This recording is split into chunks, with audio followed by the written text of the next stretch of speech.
Welcome to the Invisible India podcast. I'm Jessica. And I'm Abhishek. We are a cross-cultural couple doing life in India, exploring the lesser-known mysteries of Indian culture, Interviewing fascinating figures who have chartered new territories, and sharing life as we raise our multicultural family amongst the complexities of modern Indian life.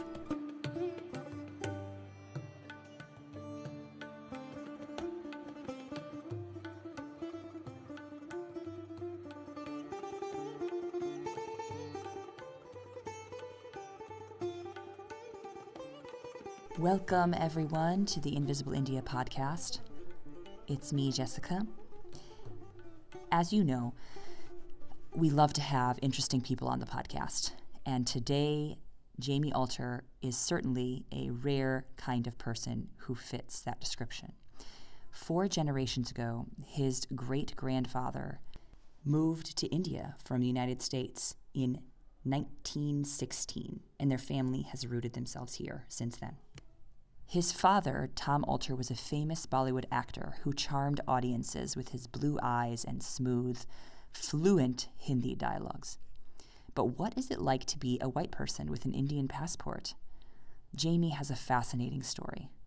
और मैं आपको assurance दे सकती हूँ कि उसका दिल 100% है हिंदुस्तानी.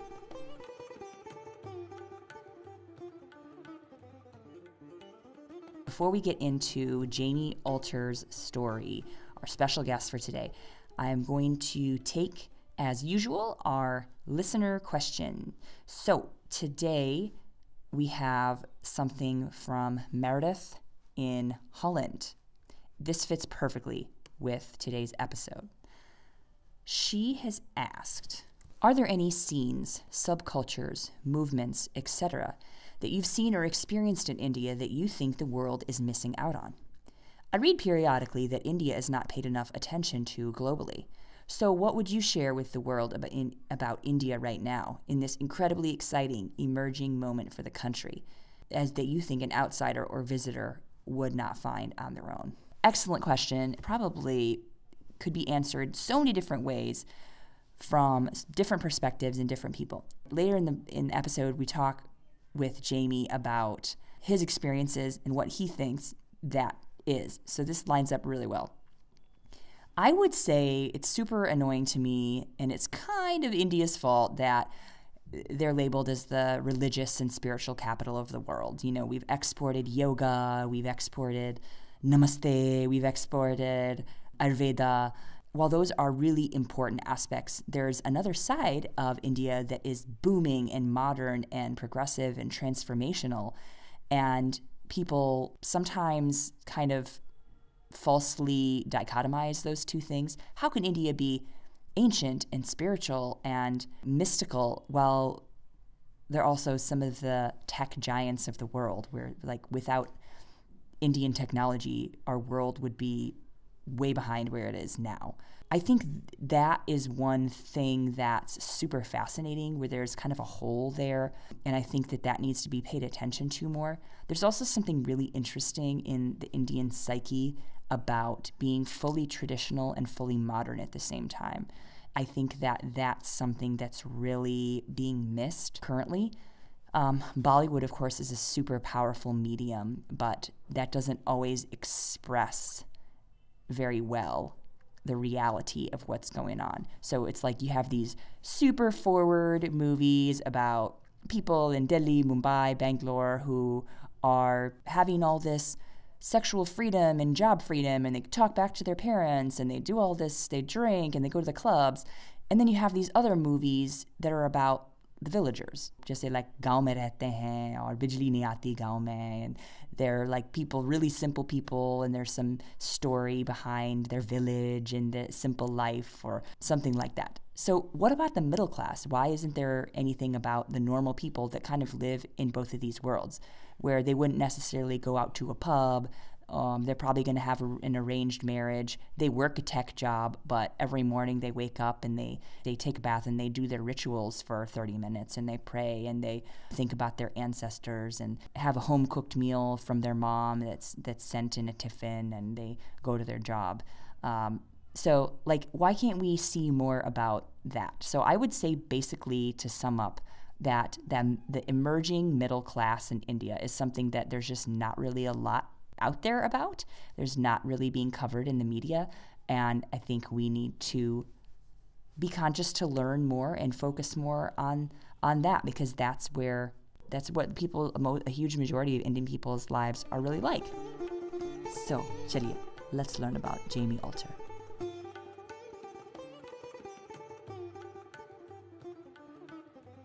One of our goals is to show the unknown aspects of Indian culture and find unique people and perspectives to highlight.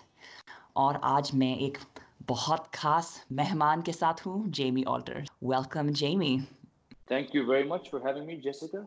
Look forward to our conversation, and I think we're gonna have a fun time talking, because I think I like to talk a lot. Yes, fantastic. So, funny story. A few years back, Abhishek, myself, and our kid were up at Char Dukan in Mussoorie. And I believe that was the year that your dad, Tom Alter, passed away. Was that 2017? That is right, yes. Yeah. So I think Abhishek had read an article or two about your dad, or had watched some videos and was just, like remembering him. Obviously, he was a fan. Of course, it had showed like who his family was and some of those things. So your face was in his mind as he had seen a picture of you or something of that sort.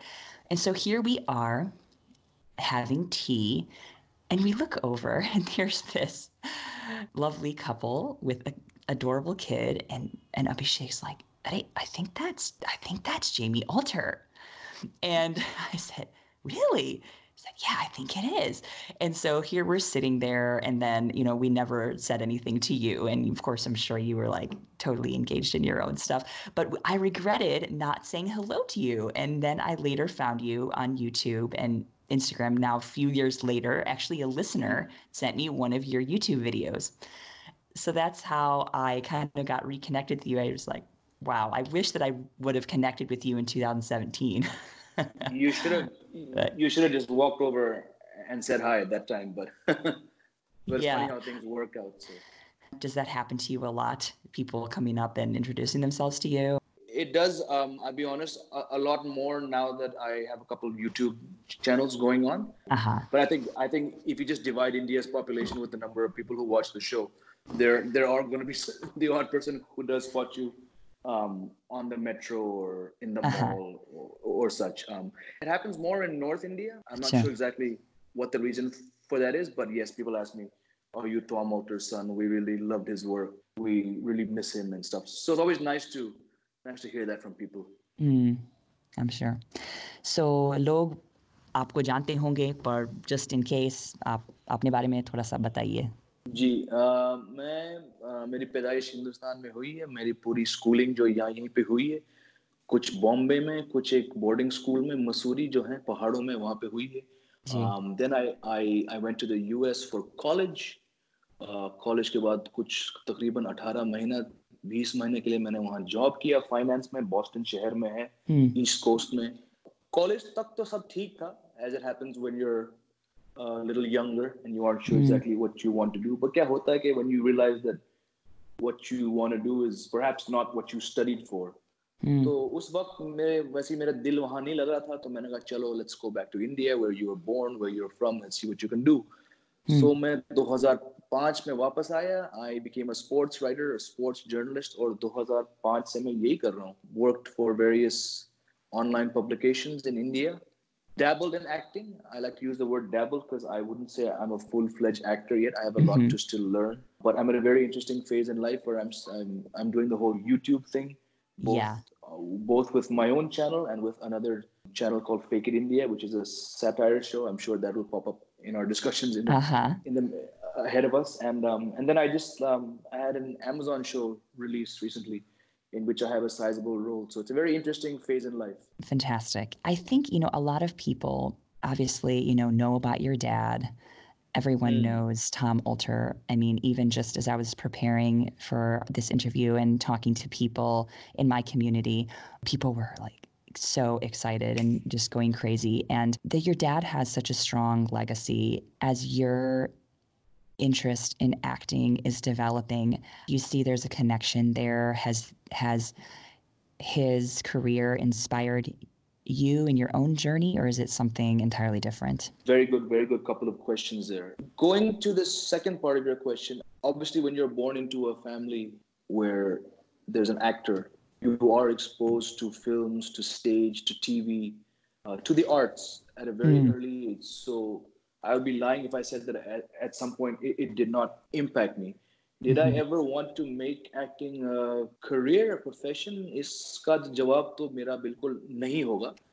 Because I have seen the kind of, and I've said this before to people when they've asked me this question, this kind of drive, determination, perseverance, जुनून जो चाहिए आपको इस बहुत सी tough industry में, बिना किसी के सिफारिश. And I'm talking about, look, when he came in the mid-70s, उस वक्त, I mean, a white-skinned person, despite being born in India and having an Indian passport and speaking Hindustani so fluently, he was still a white person, and no one had ever even thought that this was possible. So having heard the stories and seen the kind of struggle, I knew from a young age that I didn't frankly have that drive. And even if I started to attempt it at a younger age, I wouldn't be doing it proper justice. Yes, I was inspired to do things. And from a young age, I think in grade 6, I wrote my first skit, and I wrote sketches throughout middle school. In high school, I co-wrote and directed and acted in a play. So the arts का जो है शौक, वो बिल्कुल मेरे अंदर था. But like I said, I didn't have the drive to make a career out of it. It's very interesting that now that the success of this YouTube channel that I do, Fake It India, in which I play 2 characters, and then of course the Amazon show, all this has happened after the passing of my father.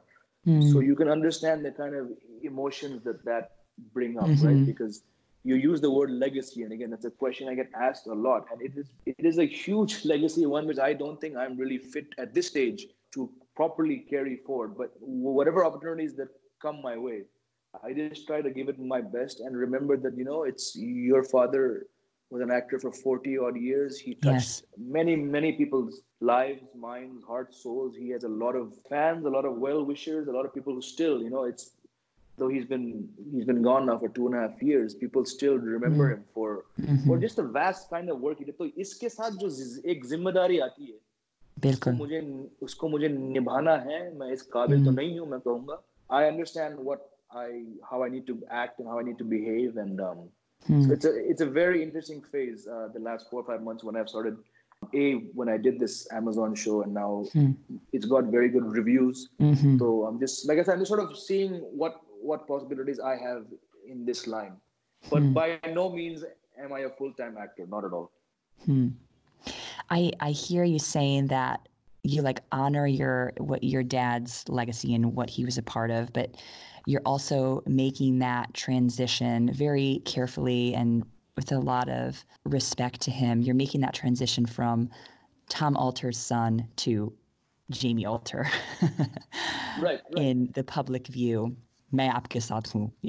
I'm already a fan. Abhishek and I have already gotten excited about some of the stuff that you're doing. So I want to ask a little bit about your unique identity as growing up as a white person in India. You hold an Indian passport. You are married to an Indian. That's absolutely correct. Yeah.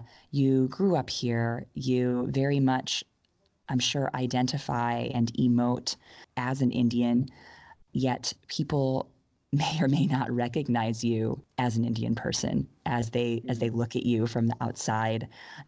I feel like one of your quotes in your Amazon series, Afsos, in your character that you've played is, Rang gora hai, so aap videshi samajhte ho. I feel like that's a bit of a metaphor for your life, at least from my observation. And I would just love to hear how you've dealt or struggled with that inner identity that you feel about yourself and the way that people perceive you from the outside. It's a very vague question, but I'll let you No, throw something in that. it's not vague at all. In fact, this is something which I the way I like to answer it is you have to see it in various phases, your age as well. I think when you're younger, you don't really know, and as you can imagine, the India of the 80s, especially the India of the 80s, in a lovely secluded wonderland called Landauer, tucked away in Missouri, which you've seen. You can imagine the 80s of that is different from the 80s of 2020, the year we're in now. So you have to see it through that lens, in a sense, the initial maybe 5-6 years were we could have been living in some mini America because in a boarding school at that time there were a lot of international students. So जो हमारा मिलना जुलना था, that was with international students. Yeah. Like we wore sneakers which had Velcro. We wore blue jeans. We wore red flannel shirts. We didn't have a school uniform. So in a sense, it was not the typical Indian growing up at that time. And even when we went to Bombay for a few years when my mother was teaching, even then I did not go to your traditional Indian school. I was in the American school where, again, there were more international students. So on the one hand, you have to live this life, but on the other hand, you are exposed to the real India. So I think for me, the first struggle was, at home, we're speaking English, but then we have to pick up Hindi to speak with friends, to speak with domestic help, to speak with so many people. So I think the initial awakening for me was, दो languages तो हमें सीखना है. Then obviously you get older, you realize that India has another 800 languages. वो तो आपकी बस की बात नहीं है. So then you get in a comfort zone where you pick up 2 languages, and then you're exposed to TV shows. I mean, in the 80s there was only one state-run news channel, Doordarshan, as we all know. Doordarshan. So then you pick up, a lot of your uniqueness, your Indianness comes from watching shows like Mahabharata, Ramayana, Chitrahar, all those good shows back in the day, So then that itself makes you realize that, hey, you know what? I like this. I understand what they're saying. So then you become very Indian through that. Then, of course, every 4 or 5 years, you go to the States in a summer break, and then you're with all your American white cousins and family. So then there's that part of it. It was a gradual realization that I'm going to stick out in India and I'm going to stick out in America. In America, I can get off the plane wherever I am and I can look like I'm from there. But the moment मैं अपना मुंह खोलता हूँ तो यार लोग बोलते हैं यार तुम कहाँ गए हो, तुम तो दिखते हो अमेरिकन लेकिन तुम्हारी जो जुबान है वो कुछ और है. So I made peace with the fact that बेटा तुम जहाँ भी जाओगे लोग तो आपको घूरते ही रहेंगे. And in the teenage years there's a bit more angst, more frustration. So if people pass a comment, you tend to react in a different way. You can choose to ignore some things. कभी-कभी जब कुछ लोग कुछ ज्यादा बदतमीज बात कहते हैं तो आप उनको जवाब देते हो. There were times when you have enough time to give a gali or two and then sprint off because you're younger and faster and nobody can catch you. There are times when you give something and then in later years people actually give a jawab back to you. There are times when you get into heated arguments. Sometimes you get into fights. So it's all there. You have to sort of just take it as it comes. But yes, like I said, I am 100% Hindustani. मेरी पैदाइश यहीं की है.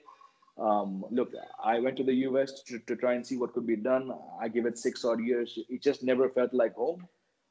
So सब छोड़ छाड़ के आ गए वापस और हम अभी यहीं हैं. 15 साल होने वाला है वापस आए हुए. बहुत अच्छा.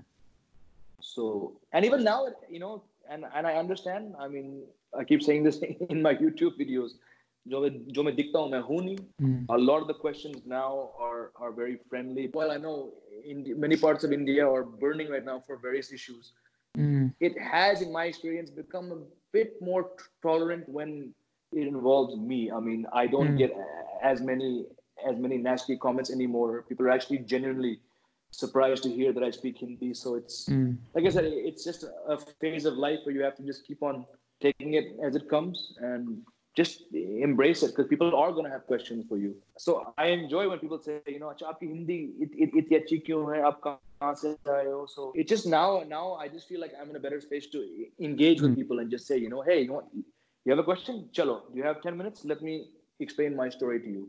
Where that would not have been the case when I was 13, 14, 15. It's more like, समझ रहे हैं. Now coming back to India, working here, so you've gotten married and you have a family here now. I have a 5-year-old son. 5 going on 15. And Acha. yeah, so I got married 2012. Uh-huh. Um, as you said at the start of the show, my wife is very much Indian. Uh-huh. So we have chosen to make this our home in India. Huh. Here we are, and Yeah. my son he is in fact fifth generation alter Hmm. in India. Hmm.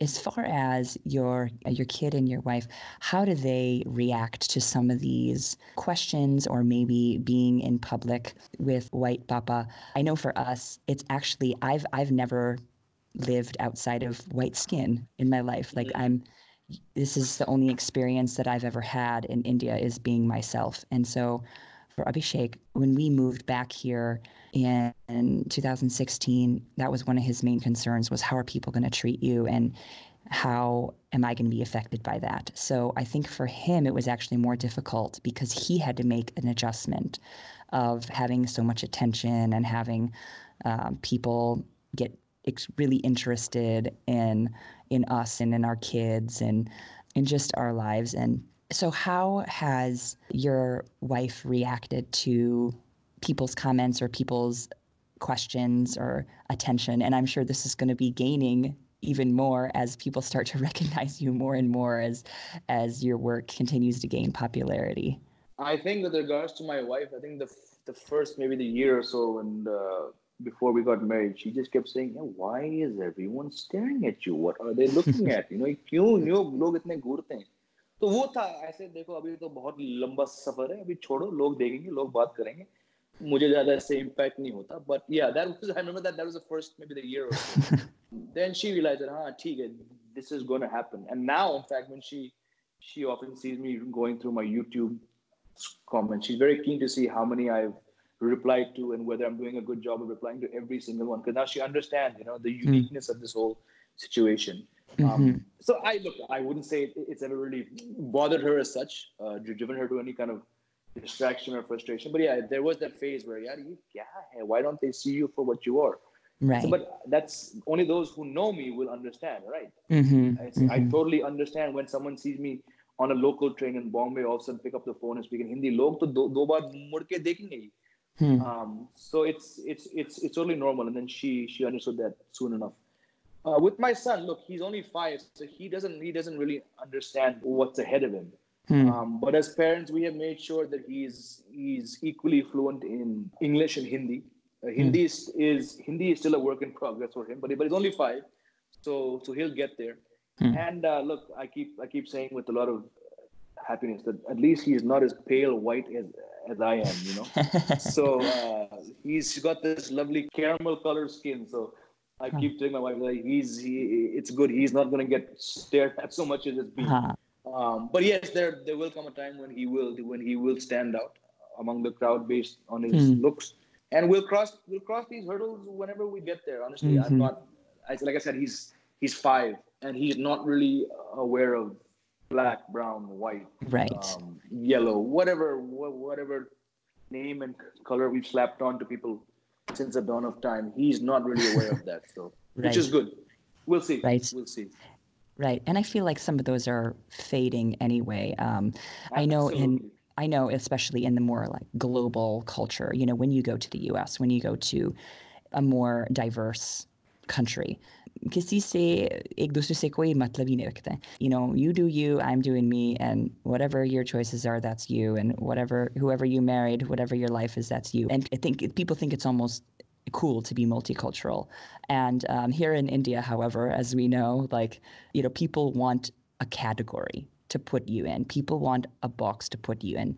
आप doctor हो, आप engineer हो, advocate हो, आप कहाँ से हो, कहाँ रहते हो, कितने बच्चे हैं. It's like there's these very black and white answers and these categories. And so I wonder just how have you resisted or how have you kind of dealt with people's desire to put you into a category? I would say a bit of both. Resist to the extent that you just don't want to get involved in a certain discussion because you know that certain people have a certain mindset and it's while you can try and change it, it's just not worth with XYZ person. Accept it also, yes, because you sort of know, obviously, as I said, from the teenage years, or when you sort of realize, okay, now this is what I am, and you can set goals, but you're not going to deviate too far from who you are. So there are, I think now in the age of social media, you're drawn more to reply in 140 characters, be it on Twitter or on YouTube. There are times when you want to set the record straight. I'm actually not forget what you're questioning. I'm not what you're claiming I am. So you have to you have to choose your battles very, very wisely. Where do you want to get into a full-blown discussion about, no, hang on, I'm like, for example, I get put in this Anglo-Indian box a lot. I'm saying I'm not Anglo-Indian. When you're saying Anglo-Indian, I get how in your mind you're using the term. But उसका मतलब जो है, मैं उस category में बिल्कुल आता ही नहीं हूँ. But I can see why you're joining those two words and labeling it on me. So that's one thing which I've really struggled with over the years. And there are times when you be like, "Arey, pagal hai kya?" But then now you're like, "Chalo, chodo," and then you mature a lot. But every now and then you see a comment. And like I said, it's not the comment when they're asking; it's when they're saying, "Arey yaar, ye to Anglo-Indians community ke ek मिसाल है इनको Anglo Indian community के लिए लोकसभा में जाना चाहिए." I'm like, hang on.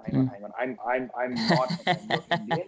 I understand exactly where your concern is coming from, but I don't represent that minority. So things like this are the ones where, I'll be very honest, where you often struggle with. But and then again, if somebody says something which is out of line, you have to. It's your duty to correct them and say, "Okay, nahi bhai, nahi boss, ye nahi hai, main ye hu." So I know the questions are never going to stop. But I think through social media, that's really helped people to understand, okay, this guy's not, he's not a British leftover, he's not an Anglo-Indian, because then your work starts to speak for yourself, right? You cover sport, you cover cricket for 15 years for big websites, for big companies. Your work starts to get known. People, okay, this guy knows a bit more. There's a certain flavor to his writing, which shows that he's not just a white guy who landed in India last month. He actually has an opinion which is well-grounded. He knows the local. Sometimes intentionally, you also drop a nuance here and there in your writing to show कि हाँ, मुझे थोड़ा ज़्यादा मालूम है Indian sports scene के बारे में. And then, of course, you do Amazon shows, you do YouTube shows. People see you talking Hindi day in, day out. They realize, okay, this guy is not faking and this is not lip synced. This guy speaks Hindi. He's one of us. So it's a really fascinating time to be living in India. Yeah, definitely. I really appreciate you clarifying that and like taking up that fight, because I think that people need to stop thinking in such rigid categories. And I think you're a really great example of a person who could be like misunderstood a lot just by the way you look or people's assumptions. So yeah, I know that it could be very frustrating sometimes, but I appreciate that you're breaking down barriers. I mean, even much like your dad did. He broke down so many barriers. He created his own category almost. I mean, how many people can say that? So I see you like going down a similar road and creating your own categories, and I appreciate that. Thank you. Yeah. So speaking of dialogues, and लोग पूछते रहते हैं आपसे कि आप कहाँ से हो, आप क्या करते हो आप. I was really impressed on your recent project, Afsos, which is your Amazon original show. Your dialogues are amazing. You had flawless delivery, and we really, really enjoyed the show. Thank you. So thank you so much. Yeah. I will say, it's a different kind of show. वो नाच गाने वाला show नहीं है. It's like what people will say, but like art film. Would it fall into that category? Art show. It's definitely a niche subject, something which has not been explored too on TV. And I knew from the time the writers first approached me कि ये कुछ हटके होने वाला है. So I think I'm very happy with the way it's turned out. Not everyone's cup of tea. बहुत लोग कहते हैं यार ये कुछ समझ में नहीं आया. But again, that's a big risk which the writers and the makers took. I think, and overall the risk has really paid off. So the feedback overall has been very good. So it Yeah. feels nice. Yeah. I will say, just to be a responsible podcast host, that, the show, which we loved, it was kind of creepy and morbid, but also funny. But I have to be a responsible podcast host and say that there are some triggers there. If anyone has like serious depression or anxiety, like you said, it's probably not a cup of tea, probably not a good show for them, and it can be dark. However, if you like shows that challenge you to look a little differently at a subject and can be, challenge cultural norms, tell a different story from a different perspective, and take humor and light in really serious situation, then I think Afsos is great. Even if you don't care anything about that dark humor, you have to watch it just to see Jamie deliver his lines and be this like really classy villain, but like mysterious, and it's super fun. Thank you. So, yeah. So what other projects are you working on right now? A couple other scripts in the pipeline. Can't say a whole lot about them for certain reasons, but hopefully the next 6-8 months should keep me fairly busy. And then, as you know, I do that weekly satire show called Fake It India. So that keeps me busy, and I do a couple other video shows here and there. But yeah, look, I quit my job full time in September last year, just to sort of see how far I could take this anchoring / acting gig. I gave myself a year to see what I could do before that proverbial train leaves the station. I said, let's see, because the acting ka keeda to tha hi hamesha andar se. And after doing the same thing for 15 odd years, I said, chalo, let's try and find something different, which keeps you creative. But again, you have to be grounded. You can't assume that, oh, I'm gonna just jump into this and I'm gonna get my phone's gonna be ringing off the hook. Aise koi baat nahi hai. You have to be very patient. Also, because I'm not based in Bombay, which is, as you know, is the film and entertainment capital of this country. I'm still in Noida. I'm not part of that acting world, that cinematic world in Bombay as such. So I have to sort of make contacts, speak to people. But it's I keep saying it's a very interesting phase, because you never know where it's going to go to. We're excited to see you coming up, and thank you.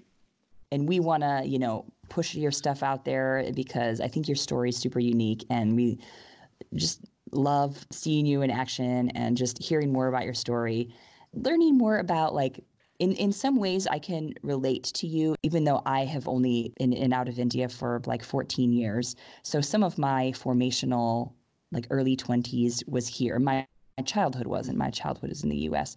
But, when I hear songs like Dil Se Re and some of the 90s music and all this, I feel so emotional. I feel so connected. I feel like this is my stuff. And I feel that way about some American things as well. Like, when I hear the Spice Girls, I think about my junior high days and all that. But when it hit me like last summer when I was at a concert. It was, I think, Shankar Mahadevan and Shreya Ghoshal, Farhan Akhtar, I think. I was standing there in a crowd of about, 30,000 other people, and we're all singing, all of these old Bollywood tunes. And I was, had my arm around my sister-in-law, and we're swinging back and forth, and it's the time to disco. Da, da, da, da. And I just realized I just feel so at home with all of these things. And this is something weird about this, because, I do feel at home amongst Americans too, but I also feel very at home amongst Indians. But again, people look at me and they think maybe I got off the plane 2 days ago, until I start speaking with them and they say, "Arey, aapne Indian se shaadi ki hai? Aapka kitna saal ho gaye yahan par? Aapke 2 bache hain? Aap Hindi kaise seekh gaye?" And that little bit of irritation that I feel, I can only imagine is magnified 500-fold for you, because you actually are Indian. You hold an Indian passport, but yet your story is so much more complex. So I really wanted to get into that with you. I think we covered that. So your situation is also so amazingly unique. I mean, I hear you speak Hindi, and it is so good. It is so authentic. I heard you speak to your young child also. So I'm saying that it's proof, and it's testament to how you have embraced India and the Indian side in you. And also, you spoke about the 90s. I mean, the fact that you have an era where you can go back to and you can relate instantly, I think really speaks of your uniqueness and your Indianness as well. And I hope there are more people like you out there and me out there, because we can really help in bringing this world together in some small way, where at the drop of a hat there's conceptions are formed, and there's prejudices, and there's, like you said, boxes and compartments. So I think a lot of it falls on the shoulders of people like you and I, and our kids in the years to come, to really be wave the flag and say, hey, well, it is okay to be multicultural. We need more people being multicultural. Accept people, don't judge people. Without getting too deep into it, I mean, I'm saying, I think you know exactly what I'm talking about. So Definitely. it's great. Yeah. How can people find you online? You have your YouTube channel, you're on Instagram. Where can people find out about you? Twitter, YouTube is a very easy thing. Just go into YouTube and type Jamie Alter, or if you type James Alter, my channel will show up there. I try to do 2-3 shows a week, and I have made a conscious decision to make my video shows based on the suggestions, questions, comments that people post on the videos, because मैं जानता हूँ कि बहुत सारे लोग के पास questions होते हैं, be it around me, मेरे father को लेके, मेरे lineage को लेके, मेरे job को लेके, मेरे hobbies को लेके. When people are showing a genuine interest, it is my duty to try and respond to as many of those questions and comments. So if our listeners here on this podcast want to hop over to my YouTube channel, you can do that. You can find me on Twitter. You can find me on Instagram. Just search for Jamie Alter. Sometimes there's a dot in the middle of the Instagram. I can't remember right now what it is. But if you search for Jamie Alter, you will find me. It will not take long. वहाँ जाइए, video देखिए, please post comments. Whatever you want to ask, I will do my best to try and, if not directly comment on that page, I will. You may even find I do a video based on your questions too. So always happy to help people. Yeah. So hit us up on Instagram, on Twitter, and hit up Jamie. It's Jamie, and last name Alter, Alter. Make sure also to watch Afsos on Amazon Video, and that's AFSOS. Of course, all the Indians know how to spell that, but anyone that is not quite sure how to spell Afsos, there you go. Yeah, we would love to hear from you if you related to anything in this episode, if you want to know more about Jamie, if you want to know more about cross-cultural relationships and just the territory that we've navigated. Yeah, let us know. Write us comment, write us review on the podcast. This is the kind of territory we're all navigating together. So yeah, thanks so much, Jamie. I really appreciate you coming on the podcast, this episode, and I think it was just such a worthwhile time. I can't wait to share this with the world. Thank you, Jessica. It's been a real pleasure.